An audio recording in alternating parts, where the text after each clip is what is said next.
of the United States of America and to the republic for which it stands, one nation, under God, indivisible, with liberty and justice for all.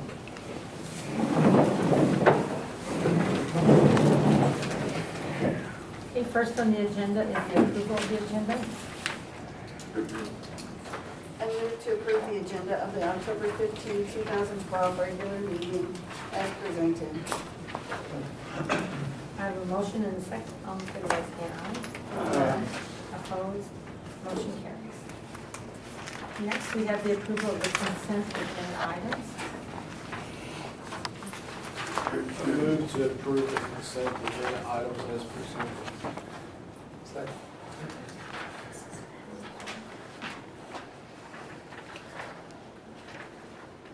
A motion and a second. All in favor by saying aye. Aye. Opposed? Motion carries. And next, we have public participation. Good evening. I didn't speak last month, but I have some things I'd like to share with you this month from the SGNEA. And the first thing is that we did make a contribution to the Red Ribbon Week that's coming up. And so I hope it's really successful. I know the kids enjoy it, and my children personally, they remember it year after year, and they pull out their red ribbons and kind of keep an eye on me, make sure I'm good. So it definitely puts an impression on the students, and so I'm really glad that it's successful and that we are a part of it. And also we have the ESP and the certified staff has voted, and we're waiting for the final vote on passing of our bylaws so that we can present those at the spring RA. And so far, it's unanimous vote to accept them. And then the last thing is, we had a board member come visit us out of Bloomsdale, and he had some positive things to say. So, Mr. Bova, I appreciate you coming out, visiting us, and taking time off of your busy schedule and just meeting with a few people. I saw you in passing, so it was good to see you. You were busy, so I didn't come. That's okay. I did know that you visited several other people, and Laurie forwarded the email on to us that you had to her. So we appreciate the praise that you gave us and the compliments. It's a great visit, thanks. All right, thank you. That's all I have. All right, thank you. Thank you. Okay, next, we have the report of the superintendent, Mrs. Jokers. Yes, you'll see in your packet we have a couple of notes of appreciation. We've had some staff members who've lost a spouse and others more recently a parent or mother-in-law, father-in-law. It's been kind of a difficult month for our staff, actually. So if you see those folks, still be sure to tell them you're thinking of them. We did do our September count. Last Wednesday in September is the significant enrollment date, count date for our state funding, drives our ADA. And you have the numbers there just as a point of comparison from last year's numbers to this year's numbers. At Bloomsdale, we're down 2 total. At St. John Elementary, we are up 5. St. John Middle, we're down 26. And St. John High School is up 4 for a total of a loss of 16 students. So not anything major there, but the middle school sounds like it really lost a whole bunch of kids, but they graduated, so to speak, moved on a large 8th grade class and got in a much smaller 6th grade class, which really was the differential there. So anyway, you can see that currently we have 1,875 students as of the last Wednesday in September. So, we also have parent-teacher conference coming up this week. Somehow, amazingly, last Friday was the end of first quarter. We were all kind of going, wait a second, how did that happen? It seems like we just started school a week or so ago. But indeed, it is the end of first quarter, and parent-teacher conference starting on Thursday. We will dismiss students at 1, parent-teacher conference to begin at 1:30. We do ask that parents allow teachers to try to get a bite to eat. We do that at 4 o'clock, and they'll be back in their classrooms at 5. So if you could please allow them time to go to the bathroom and eat a bite, then, we'd all appreciate that, and everybody be more comfortable. So, but we do ask that all the parents come. We will be giving out report cards, and want to make sure that everybody gets a chance to meet with the teachers. Really, on parent-teacher conference night, if there is a lengthy discussion that needs to be held, you probably need to use that time to make a further appointment, because generally speaking, have lots of parents who want to try to get in and see all the teachers, and so we'd like to try to keep all of our discussions to 15 minutes or less. And if you need more than that, though, we're very, very glad to talk with you, but probably need to ask that teacher to make an appointment at a later time. So please feel free, everyone, to come and visit us that night. We're actually going to have some folks from the hospital there talking about the new facility at Bloomsdale. And they're going to be set up to hand out some information to all the folks that come in. And they're also going to take a couple of minutes during the meal hour and just kind of let our staff know what's going to be available out there. It's going to be a fantastic facility, lots of benefits to our community, and so we really want to partner with the hospital to help get the word out to folks about that opportunity that we have now in our county. It's really a fine thing. The last thing that I have here is a copy of the MASSA legislative priorities. I know you've read that over, but I do want to make a couple of comments about a few of those things there. We hear so many negative things about education, and sometimes even about education in our own state.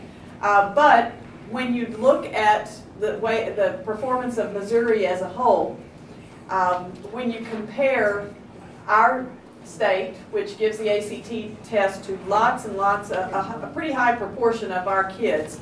If you compare us to other states with a similar percentage, Missouri is fourth out of all of those who give the test to the same number of kids. So that's really pretty good on the ACT test. Our students always score high on the NAEP test. That's a nationally normed test. And our graduation rate is now 7th best in the country. So, there are some real positive things that Missouri educators and Missouri schools are doing. However, though, they're doing it with less and less support from the state legislature financially. And that's something that MASSA, the Missouri Association of School Administrators, really wants to try to step forward and make some, support some ideas that would help to improve that. We are currently operating with an underfunded foundation formula to the tune of $400 million with a projected underfunding next year of $700 million. That's a large amount of cash, folks. And it goes, we continue to have this compounding every year, it seems. Basically, Education Week gives Missouri a C- on funding, which I don't think anybody would be too proud to think that that's how well we're supporting our education here in Missouri. We've been cut in transportation, which is had a $69 million cut. Parents as teachers has been cut. Professional development funding has been cut. All of these things are important and costly parts of educating students in Missouri. So, some of the things that MASSA would like to see us as a state focus on and would like to support the legislature as they focus on would be to create a plan to get to a point where we are fully funding the foundation formula and set some benchmarks, some targets along the way. By this year, we'd like to be at this point, rather than continually being in this downward spiral that we are. We'd like to see restoring of funding to certain categoricals, such as transportation, which is very, very costly for our district because we have such a large geographical area to cover. Also, especially to parents as teachers, knowing that early childhood education is one of the biggest indicators of later success in school. We would like to see other sources of revenue be explored. One of those being a cigarette tax. Tobacco tax, and we'll talk a little bit more about that later as we address that issue. We'd like to see some reform on Missouri tax credits. One of the biggest tax credits in Missouri is our historical tax credit, and I know this community benefits a lot from that. But that is one that Missouri spends more on tax credits than the 13 original colonies spend. So, you know, there's something that's a little bit out of whack there when we're that behind, and tax credit money just comes right straight off the top of state revenue and puts us behind from the start, if you will. And not only is that particular tax credit costly, but in Missouri you are allowed to stack tax credits. So you can use multiple tax credit programs, especially one that's a favorable pairing is low-income housing and historical preservation. So they stack those together and rehab old buildings as a historical preservation and low-income housing, and those tax dollars just don't come back. The percentage of return on those is infinitesimally low. We just don't see that money again. We would also like to see the state turn away and not fund things that would divert state funds from public schools, such as funding of tax credits and vouchers and money being allowed to go from public funds into private education of different kinds. Those are all things that MASSA is currently working on. There's other things there, but those are the big funding issues that come up again and again, and oftentimes the State Administrators Association is criticized for saying, no, we're against that, we're against that, we're against that. So this legislative proposal tries to put forward the things that we are very much in support of, and a plan that would help improve Missouri's educational system. So just kind of wanted to point those things out to you and make sure that you're aware that we do, as a state administrative organization, spend a lot of time and effort lobbying for these things. So, questions, anybody? There's a lot of information in here. Transportation, what's a percent we're supposed to be reimbursed at? Help me out, Dr. Lindsay. 75% is what's in the I think we're at 29. legislation, and we're less than 30%. Yeah, 26, 29% now. So, I yeah. did some figures. If that audit is correct, and we spend over $1.3 million on transportation, and they give us 30%, we're having to dig in our pocketbooks over $600,000 extra that the state's supposed to be reimbursing us for. Yep. So, and this, what MASSA wants to do, will help us offset a lot of those costs. That's absolutely correct. That's Transportation is just one of those things, but it is a very large dollar item. Yeah. And then this stuff's supposed to be earmarked where the monies will not, the legislature won't look at it and say, well, you're getting that money, so we won't have to increase the formula. Right, that's supposed to be a separate fund of money, a categorical item that doesn't figure into the rest, but. So people keep coming back and say about the lottery, what you doing that Yeah. lottery money, what lottery money? Well, the legislature did something with it. Yeah. It wasn't us. It wasn't us. Some of those tax credits, 30 cents on the dollar payback. Right. Whereas early childhood, about $10 on the dollar payback. Right, right. You can correct me if I'm wrong, but. No, I think that's pretty close ballpark figures. You know, some of the studies that have been done over the years that talk about what would be the key thing that could help reduce prison expenditures on prisons. Early childhood education dollars. The more you put into that, the less you put in later. It's Right.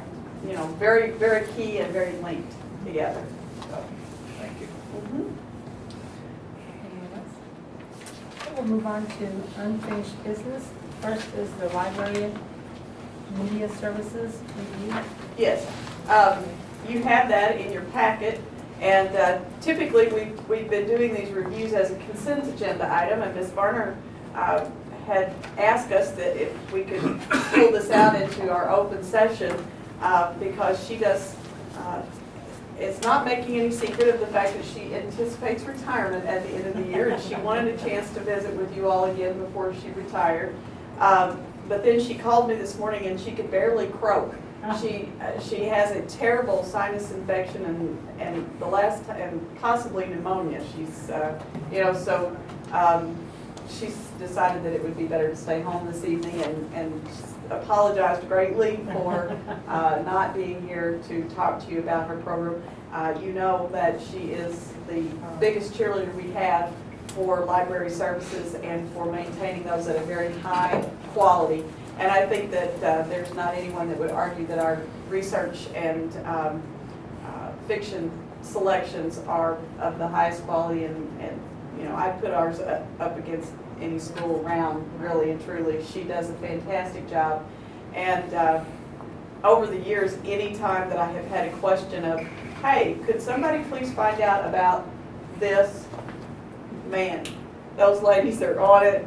Miss Johnston's here. Luann Hook is also an aide in the library and here in the high school, and then Miss Lita Berry is our elementary librarian, and she has two ladies that help her, Miss Grimger and Sue Macklin. Thank you. Name blanked out on me. They do a phenomenal job and work with our teachers. Anytime a teacher wants special research done for a particular topic, they'll pull out everything that they have in the library, make that available to those teachers for the kids to come to the library or even to their classrooms, as the case may be. They love nothing more here at the middle school and high school than pairing with teachers and coming up with lesson plans that are very, very creative and highly enjoyable by the staff and the students alike. One of the funnest things that they do is the retelling of fairy tales, and the middle school kids work on this, and they use puppets, and then they pair up with the elementary kids, and they come in and you find them all over the library floor, and the older kids are telling the stories to the younger kids using the dolls. Nothing fun. And that's just one example of the many, many things that the library does to aid and assist our teachers as they provide our curriculum. You can see here that the evaluation criteria has all been met. Ms. Varner does report that it talks about under recommended changes just the necessity because of the increase in technology with our students and in the library and overall, that having good communication between the tech department and the library department is very, very critical. Those two areas have become so intertwined in some of the equipment that they use that it's very key that they stay very close together and communicate well. Benefits of the program. Certainly you see that there is a correlation between the MAP index and the LMC services that a school offers. In other words, the stronger the library, the higher the MAP scores. And so we do find that our library does fit that bill very much so. So I want to thank Ms. Varner, even though she couldn't be here. I think she does a tremendous job. Ms. Berry and all the ladies that work in the library, thank you very much, and we do appreciate you so much. Yes, that is what they do. Yeah, absolutely. She's very concerned about how it passes on. Okay, next we'll move on to the segregate. I can't even. How about just map data? Graded map data. Dr. Lindsay? Yes, it is disaggregated map data, and basically, in layman's terms, it's a gap report. It is basically the information that's being presented in this part. It's looking at the difference in the achievement gap between all students and then certain subgroups. And the two subgroups that are the major subgroups here at St. Genevieve are IEP students and then also free reduced lunch students. I guess I want to start with just a brief explanation of what's in the chart so you kind of know how to read this. If you look at the very first page over on the left-hand side, we're looking at the district overall. The first page or two is dealing with communication arts. And so if you look under there, the first line in the actual chart is IEP students. So those would be the IEP students in 3rd grade 2012 year, which was this past year, there were 18 students at that grade level that had an IEP. And we can see that 13 of those scored basic on the MAP test, and that's 72.2% of the students. 3 students were proficient, and that's at 16.7%. And 2 students were advanced, and that's at 11.1%. All those numbers go in to make up what's called the MAP index. And so that's that next number over there, the 738.9. So if you take all the IEP students and then compare them with the 4th line in that chart, which has the same information except for non-IEP students, and you come up with a MAP index number of 772.8. Really what this report does is it looks at the difference in those 2 numbers. It looks at that difference over time. Okay? So if you look at the first, you can see in my handwriting out there, 33.9. So that's the difference between the 772.8 and the 738.9. Okay?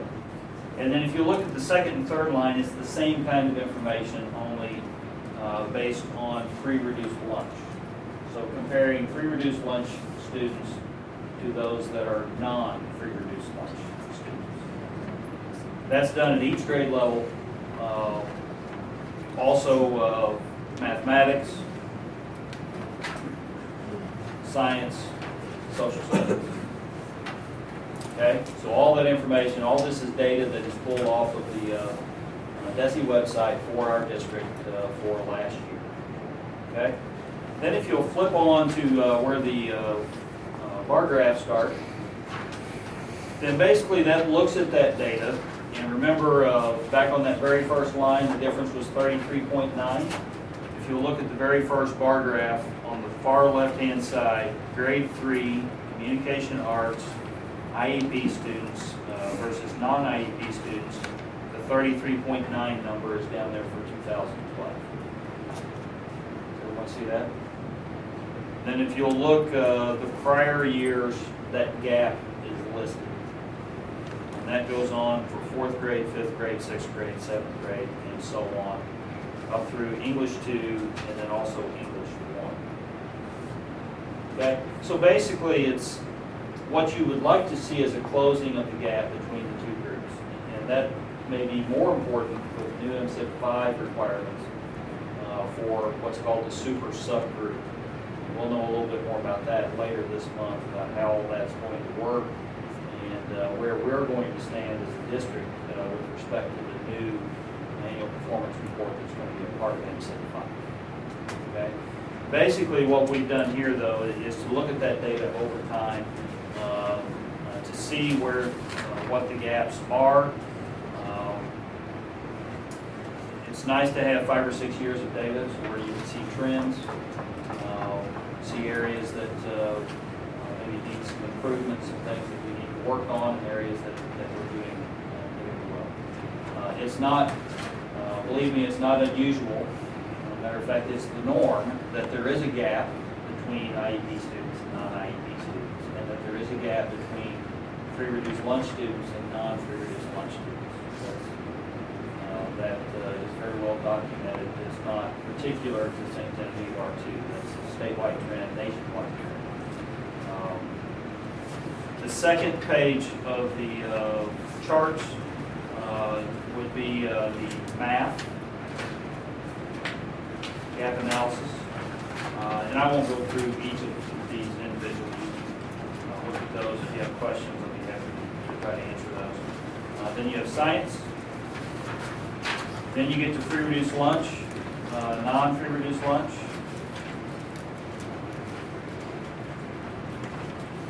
The first one is the ELA or communication arts. The next page is the math. And then in the science. Then the final page is basically just a summary of the data that's in the charts. Listed by grade level, by subject, and by year.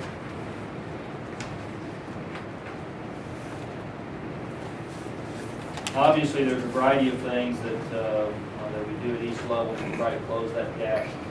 Tutoring programs, Title I services, a variety of things that are provided to try to close that gap between those two groups. Any questions about the data? Dr. Lindsay, can IEP be free and reduced and the opposite? Yes. And then does the non-free and reduced include IEP that aren't free and reduced? Yeah. There's one supersedes the other. Okay. When they are reported in MSIP 5 as a super subgroup, they'll only count one time. One time. That will be one major change between 4th cycle MSIP and 5th cycle We hope MSIP. it will be a benefit. Those will Because be- now they count twice. If they are both free and reduced lunch and have an IEP, they hit us twice. Yeah, MSIP 5 will be unduplicated counts. They didn't say which one would supersede the other, did they? Well, it'll just be the one No. child. It's a So- super subgroup of all of those together. So even if they, maybe fall into 3 or 4 categories in the past, they counted 3 or 4 times. Whereas with MSIP 5, they'll only count one time.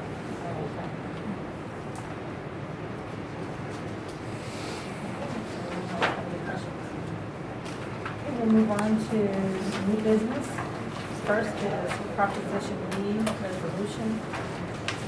Yes, as I mentioned, this is something that in the MASSA legislative priorities, this is something that the State School Administrators Group would be in support of.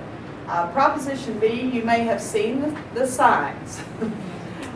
They are all over the billboards that say enough is enough, and a 760% tax increase, and there's little flyers in all the convenience stores, and okay, what is that all about, you may ask? Well, Proposition B is indeed a cigarette tax. The history of it is, though, that it is a petition. It has been put on the ballot by a petition that was, first of all, supported by a coalition of a variety of different groups across the state, led by the American Cancer Society. Okay, their group is called Show Me a Brighter Future, and it is to create a fund called the, hang on, let me see if I can find the name of the fund, Health and Education Trust Fund. And they would create this fund by increasing the tax on a package of cigarettes in the state of Missouri. Missouri has the lowest cigarette tax in the nation. Our cigarette tax is 17 cents. The national average is $1.46. With this proposed increase our cigarette tax would go up to 90, I'm trying to remember now, 90 cents. 90 cents. And that's still less than the national average. It's still less than Illinois. It's still less than Iowa, Oklahoma, Arkansas.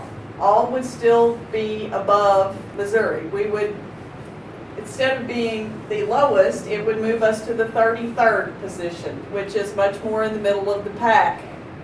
Sorry about that. I just couldn't resist it. I just had to do that. No, yeah, all the pun intended. That's just the way it goes. So, not only is Missouri lowest in cigarette tax, Missouri is 11th in the prevalence of smoking in all of the states. And 20% of our high school students smoke. 8,600 Missouri kids become daily smokers each year. That's under the age of 18, become daily smokers each year. The purpose of this fund then would be to help reduce the cost, would help reduce the number of smokers, would help to prevent kids from smoking, through healthcare costs and creating a fund where people that will help to supply stop smoking programs for adults and prevention programs for children. Would also increase funding to higher education with the target to increase the number of caregivers, future caregivers that would go into the health and medical fields, and then also to support education, public ed at the lower level. This money would be to the tune of $283 million generated for the state at the low end, and up to possibly $423 million at the high end. So this is not, this is something that would help. If you remember, I talked about a funding gap in state funding of schools. This would be one of the things that could help to bridge that gap.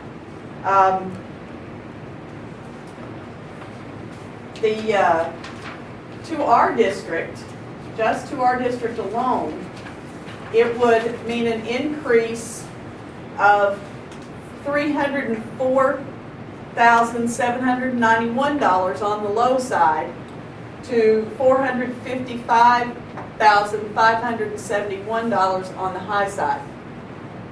That's a lot of, that would be significant money for our district. The proposition does talk about what that would be allowed to be used for, and it's really pretty open for K-12 schools. Would be distributed based on our average daily attendance, which is a per kid amount. So based on our enrollment, we would get a certain amount of money for every kid. Can be used for teacher recruitment, but not limited to teacher recruitment, retention, salaries, professional development, construction, renovation, leasing of buildings, technology enhancements, textbooks, instructional materials, school safety, pretty much everything we do here. And at least 25% of what we get has to be used in direct classroom expenditures. That means the teacher in the classroom and the instructional materials in the classroom and anything else that's going on in the classroom. So this proposition is written up a little differently than the gambling money. Terry, you brought that up a little bit ago. What happened with the gambling money, people always ask, is that we didn't get a whole lot of new money from the gambling money. What happened was that the money that came into education was then, it actually just replaced money that the legislature moved to other areas then. So it was kind of a wash for us. We didn't see new dollars out of that. This is written differently. This is very much in the language of the petition and the language of the ballot measure says, funds distributed pursuant to this subsection shall be in addition to funds distributed pursuant to the school funding formula. So it's not a shell game here. It's not a put it in here and take it out here. It's put it in and leave it in with auditing measures written in that to verify that it would be used for the things it was intended to be used for. So I would say that this would look a lot different than when the gambling money came into education. So therefore, the Missouri Association of School Administrators has encouraged school boards to adopt a resolution in support of Proposition B. The resolution is included in here, and if you don't mind, I'll just read the resolution. St. Genevieve R2 Board of Education resolution on Proposition B. Whereas Missouri has the 11th highest smoking rate in the country and does not fund programs to help smokers quit, and whereas tobacco use costs each Missouri household $565 a year in public expenditures, and whereas 19.5% of high school students smoke and 8,600 Missouri kids become daily smokers each year.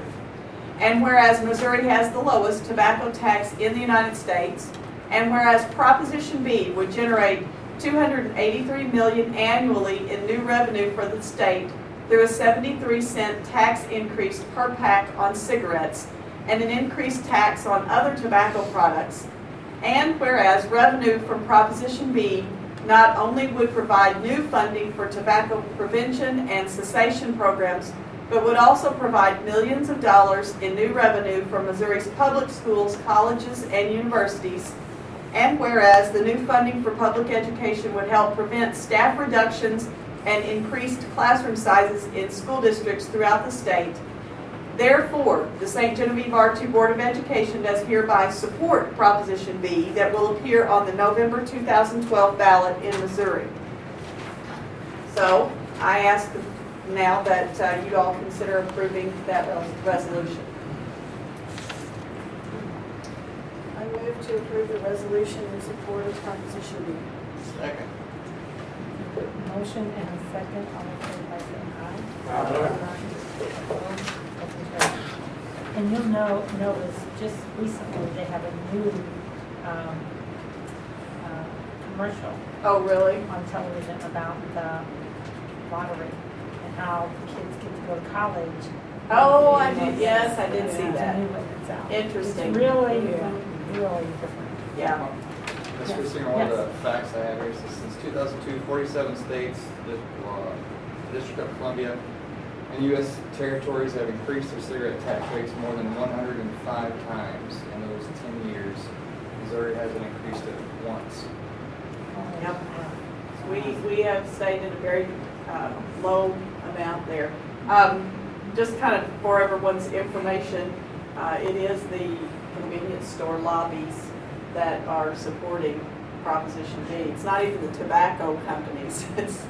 And even with that, I don't begrudge convenience stores their livelihood, but cigarettes are still going to be less expensive here than they are in almost all the states surrounding us. So I don't see, as far as that money coming from outside the state, I don't see that there's going to be a big decrease in that. I think that will still happen. But it would be great to see fewer of our kids picking up the habit. And if the cigarettes become more expensive for them, maybe that will encourage them to put them down. So that's kind of the way that goes. Next is the property and liability insurance policy revision.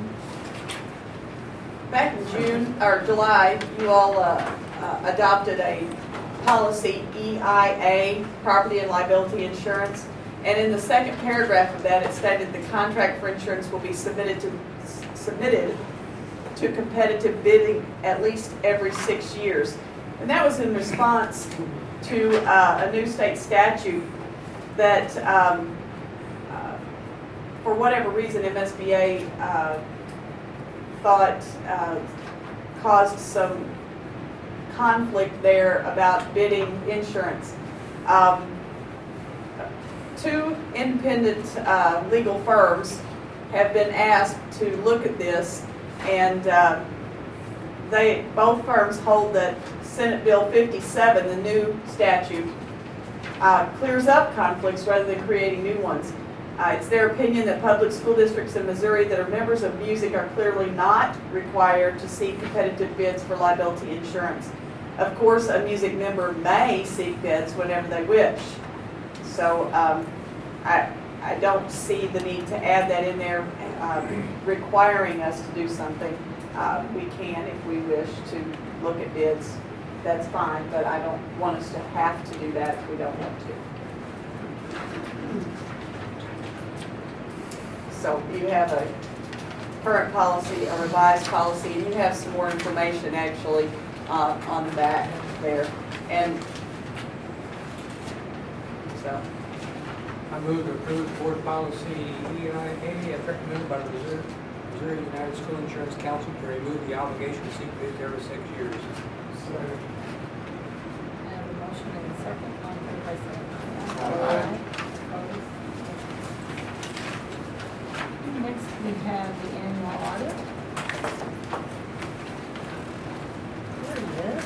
Yes, we have our auditor, Mr. Daryl Sonder.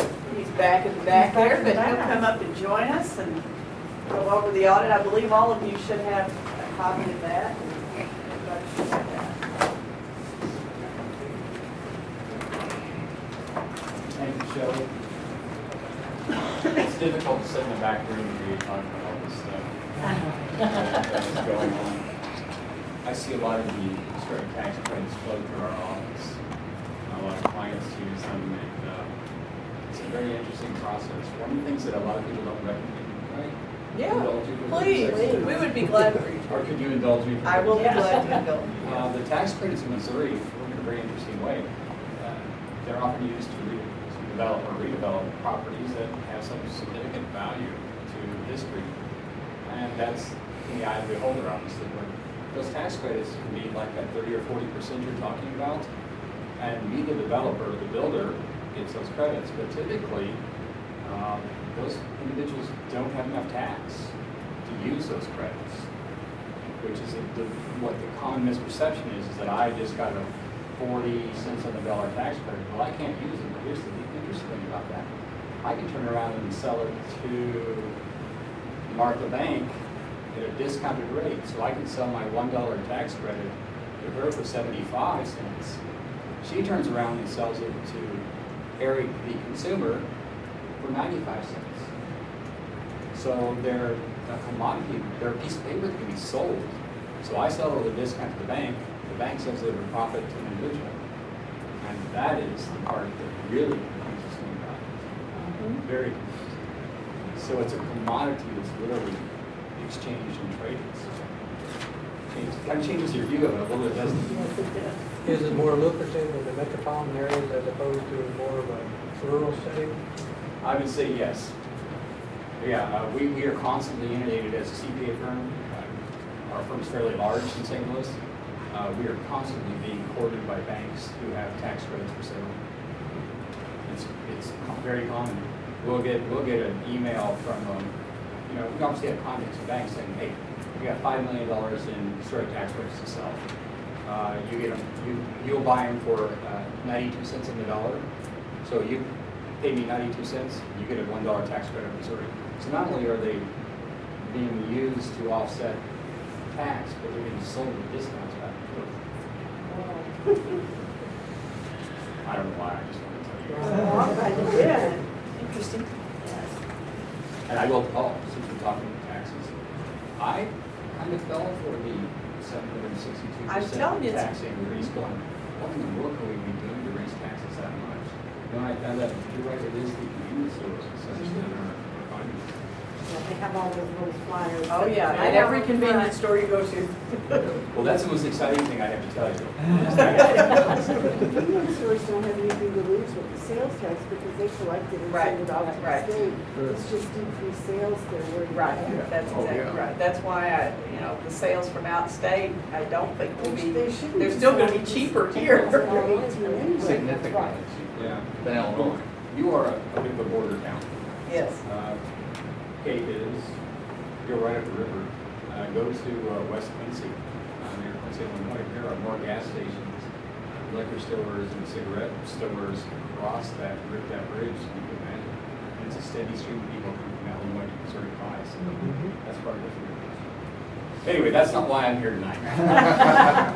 But I'm telling you, that's more exciting than that. I am Daryl Sonder. I was with Clifton Larson Allen out of the St. Louis office. And we performed an audit on the school district for this year. And you have a packet here of tons of information. Most of you I've met before. Most of you know I try to keep this to pretty limited with the conversation and really let you have questions if you want to talk about something specific.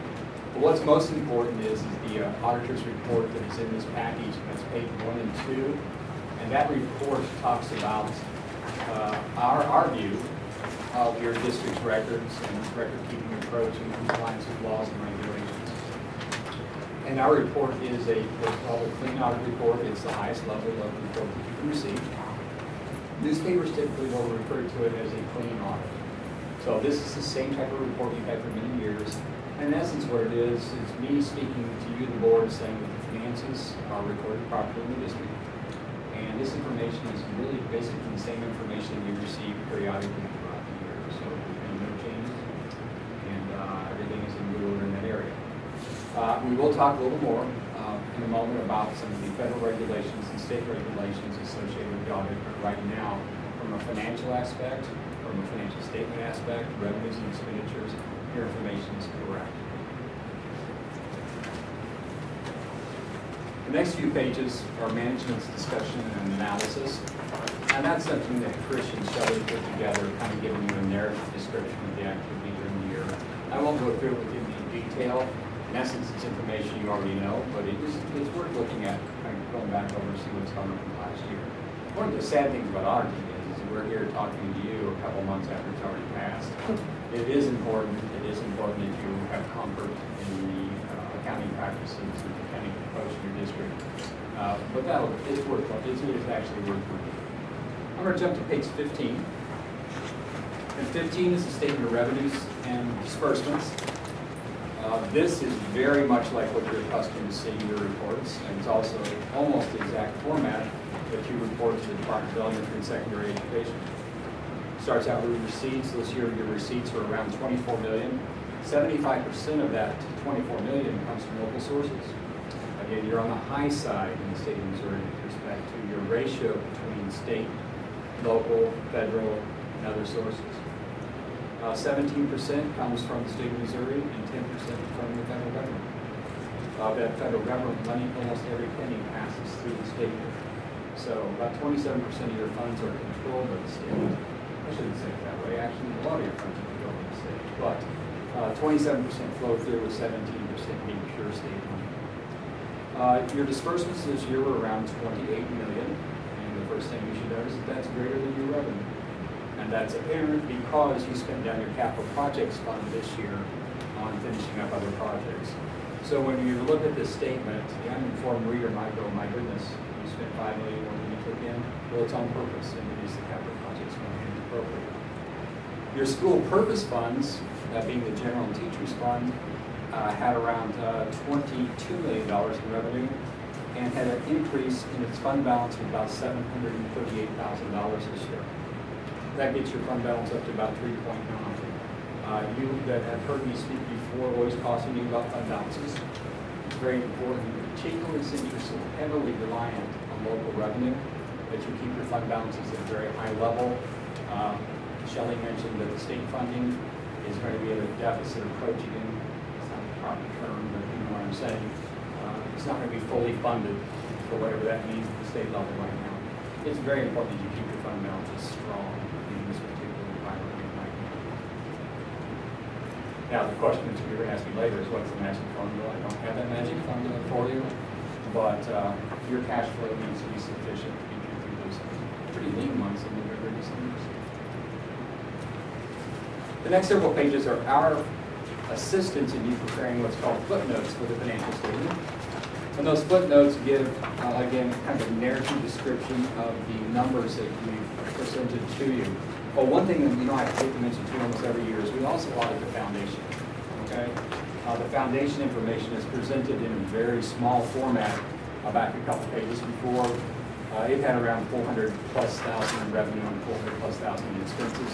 We pretty much look at everything that flows through that. So when I drive home after this meeting, I always go out and grab the foundation. But we do work in your foundation. Again, as we talked before, I will not hit every page. I will tell you, though, that you are audited under what's called the Single Audit Act because you have more than $500,000 in federal expenditures in a year. This year, the program that was selected was these food service programs, that cluster, which includes lunch, breakfast, and commodities. That program your programs are selected on risk. And one of the risk factors as defined by the OIG is the fact that the audit must address every program every 3 years. Because of the ARA money that flowed through the district over the last couple of years, we pretty much beat the federal programs to death over the last couple of years. So somebody got a break this year. I mean, with the food service, and we call this a rotation. And we had no problems. We received the information we needed. We found no problems with the food service program. It is a very detailed audit. It really drives down to a lot of detail. And almost all of those requirements that we perform are mandated by the federal government. Again, no problems, no findings there. And the people in Title I are glad food service got to be audited this year. Yes, indeed. Absolutely. As are the special ed folk. This poor lady, I have beat her to death. And she still smiles at me. She still calls me by name and is nice to me. We're also audited under federal guidelines with respect to laws and regulations. And that's a rather broad, comprehensive approach to audit. It doesn't drill down to some individual components that you might find for auditing an IEP or an application for free and reduced lunches. But it's more of a broad spectrum. You do meet, you follow basic standards. And in that case, that's called a yellow book report. And in that case, we give you a clean opinion also. We found nothing to believe that did not comply.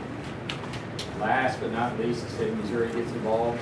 We give an opinion on your system for accumulating transportation data. You got to believe your transportation expenditure this year we're pushing 16, 17% of the budget.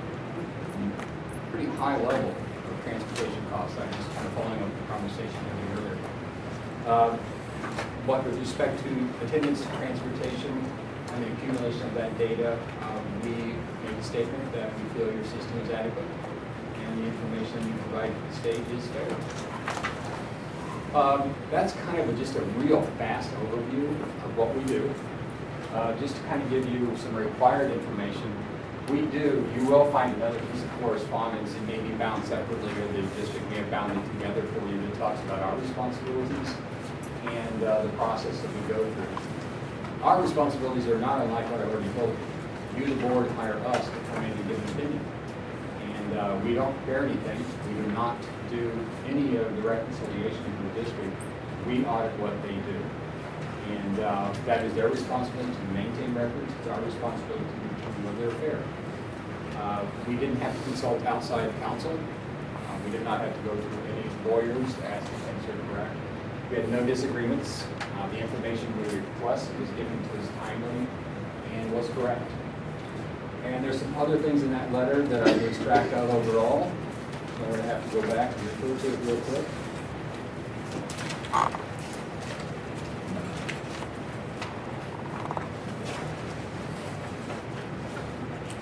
And I'm glad to tell you that she did not bind that letter in my package, so I don't know what's in it. Thank you. It's kind of embarrassing. We did not have any significant audit findings. There are no corrections or misstatements in the financial statements. I mentioned we didn't have any disagreements. And that really kind of covers it. That's pretty much what I have for you. I will absolutely entertain your questions. And tell you that Chris, we work, and you guys hear me say this every year, but we work Chris pretty hard. She coordinates the audit for the district, and it is it's not a 5-minute event for her. It's hours and hours. It's extra time she puts in to get it done. We don't necessarily see that. We just show up and inundate her with requests and make her crazy for a week or so. But she works very hard for it. And you should be pleased with her voice and response. How many school districts does your firm represent in Missouri? Missouri, around 10. Nationally, a couple hundred.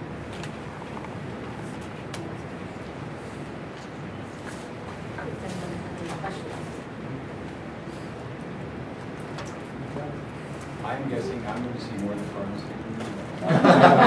Yes. Thank you very much. We Thank you. appreciate you. And you guys have my contact information. If anything comes up, feel free. I'm here to approve the annual audit for 2011 for school as presented. Second. A motion and second, all in favor by saying aye. Aye. Next, we have curriculum revisions. Dr. Lacy has that. Yes, you have a lot of information in your packet, basically a summary of the work that was done this past summer by a rather large group of teachers from K through 12 that spent a significant amount of time and overcame some obstacles with technology and some barriers like that to revise the curriculum, make sure that it was aligned to the new Common Core state standards, which in effect means that they had changed a lot. It's basically a higher depth of knowledge. It moves some of the objectives from grade levels. It was a major revision of the curriculum. More of a focus on nonfiction, more of a focus on making arguments that are supported with facts. So really a change in the way they had done things in the past. So they spent a lot of time back in June working on that. Then we put together a curriculum review committee made up of teachers and parents and student representatives. And they reviewed the information that was presented by the teachers that wrote the curriculum and did not have any changes to recommend. So the curriculum that you have in front of you is what was reviewed by the committee, and I would recommend that you approve it as is presented. Move to approve the curriculum revisions to the English language arts as presented. Second.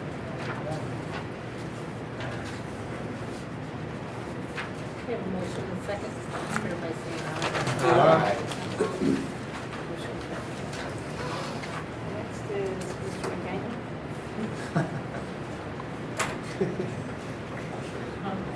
I move that the Board of Education hold a closed meeting with a closed record and a closed vote following a regular open meeting on November 19th, 2012, to be held in the R.W. Thomas Library, 715 Washington Street, St. Genevieve, Missouri, for the purpose of discussing and voting upon the following items of business: legal action, causes of action, and litigation; lease, purchase, or sale of real estate; hiring, firing, disciplining, or promoting particular employees; scholastic probation, expulsion, or graduation of identifiable individuals; testing, examination materials; preparation for negotiations with employee groups; specifications for competitive bidding until approved or published; sealed bids and related documents until the bids are open; sealed proposals and the related documents until all proposals are rejected, or any documents related to a negotiated contract until a contract is executed; individually identifiable personnel records; performance ratings or records pertaining to employees or applicants for employment; records protected from disclosure by law; records relating to municipal hotlines established for the reporting of abuse and wrongdoing;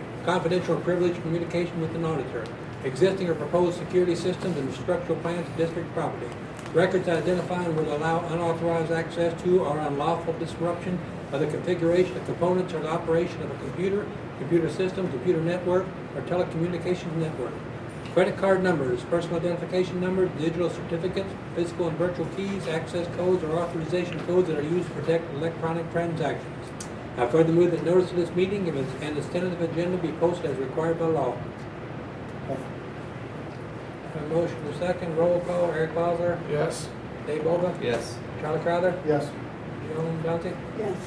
Jim Christopher, Karen McDaniel, yes, Martha Reesinger. Yes. Motion 7-4, none again, motion carried. Move to go to closed session with a closed record and a closed vote after a short break. Motion and second. All in favor, by saying aye.